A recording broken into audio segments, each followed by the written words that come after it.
All right, guys, so right now we're headed to Mannheim, which is the biggest car auctions in the entire US. It's a dealers only auction, so you have a dealership license to get into here, but we're gonna go check out some cars, and I'm also gonna explain to you guys the steps in starting a used car dealership business. I'm gonna try and give you guys my personal experience, and I'm also gonna try and save you guys a ton of time, because there's a lot that I wish I would have known before getting started, and it would have made my life so much easier. So hopefully this video will make anyone else's life super easy for getting into this industry. This auction sells thousands of cars every single week. When we show up there, you're gonna see they have like a giant lot that's the size of probably like 5 or 6 football fields, and there's gonna be nothing but parked cars. They're all gonna have their keys inside, and we're gonna be able to go through every single one, check them out. I'm pretty sure they don't allow cameras in this auction, so I'm gonna try and keep mine as low key as possible. I'm gonna try and fit it in my pocket just to get it inside. So this auction is actually where car dealers buy their cars in order to sell them to you guys. The prices at these auctions are unbeatable anywhere else. It's literally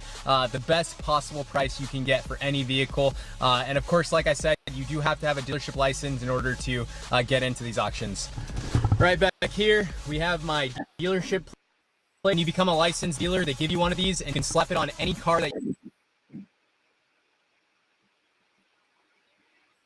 you own. Gives you the ability to drive it anywhere you want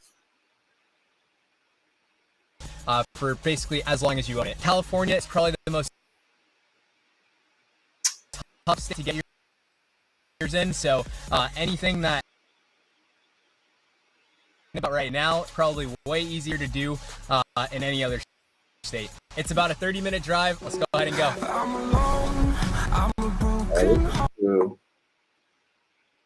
All right, guys, so I started my used car dealership right out of high school. I started going to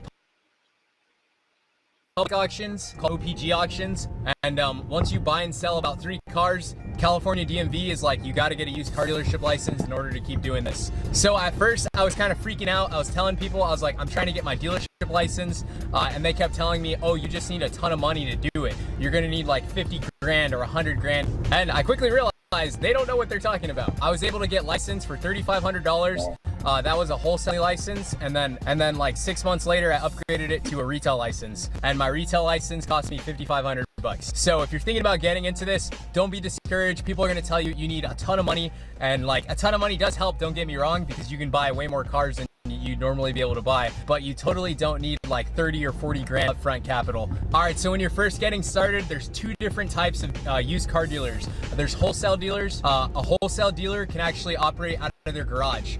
Your garage has to comply with a few different things. It's got to be on the ground floor, and you have to have an office that connects directly to the outside. All right, so wholesale dealers can only sell to other dealers or at dealer auctions. You wouldn't be able to buy a car and sell it to yourself.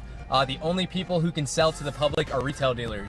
But this comes in handy because if you're not 100% sure on if this is something you want to do, you can get your wholesale license and just kind of test it out. With your wholesale license, you can still get into the auctions. The only thing is, if you want to sell a car to someone, you have to find a retail dealer to process the transaction for you, and they are going to charge you. All right, so to start a whole car dealership, you have to have a $10,000 bond.